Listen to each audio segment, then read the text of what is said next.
السلام علیکم ورحمۃ اللہ۔ سامعین، ہم نے نماز کے متعلق کافی باتیں کی ہیں۔ اب آج ہم یہاں پر تعوذ اور تسمیہ کا ذکر کریں گے۔ یعنی نماز کے اندر ہمیں تعوذ اور تسمیہ اعوذ باللہ من الشیطان الرجیم اور بسم اللہ الرحمن الرحیم کب پڑھنا چاہیے، اس کے متعلق ہم عرض کر دیتے ہیں کہ جب بھی، پھر وہ چاہے فرض کی نماز ہو، سنت کی نماز ہو، واجب کی نماز ہو یا پھر نفل کی نماز ہو، اور وہ 2 رکعت کی ہو، 4 رکعت کی ہو، 3 رکعت کی ہو، جتنی رکعتوں کی ہو، ان سب نمازوں کے اندر ہمیں پہلی رکعت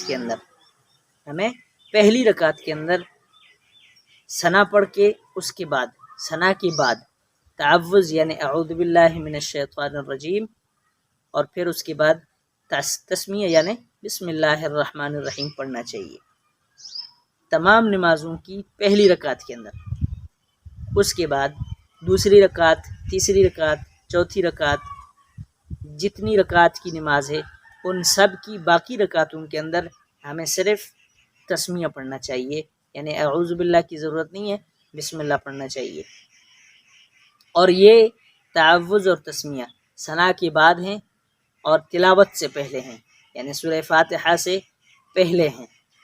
اور اگر کسی سے بھول میں ایک رکعت کے اندر، یعنی پہلی رکعت کے اندر اگر تعوذ اور تسمیہ دونوں رہ جاتے ہیں، یا پھر دوسری رکعت کے اندر تسمیہ پڑھنا ہے وہ رہ جاتا ہے، یا پھر تیسری رکعت کے اندر، چوتھی رکعت کے اندر تسمیہ ہی پڑھنا ہے وہ رہ جاتا ہے، یا پھر پوری نماز کے اندر رہ جاتا ہے، تو ایسی صورت کے اندر کیا ہمیں سجدہ سہو لازم ہوگا کرنا؟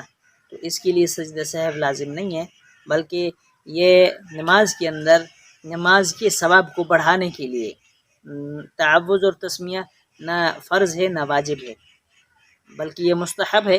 جس طرح ہم اگر تعوذ اور تسمیہ پڑھ لیں گے، اس کو ادا کریں گے، تو ہمارے نماز کے ثواب کے اندر اضافہ ہوگا، اور اگر رہ جائے گا تو پھر ایسی صورت میں ہماری نماز کے ثواب کے اندر کمی رہ جائے گی۔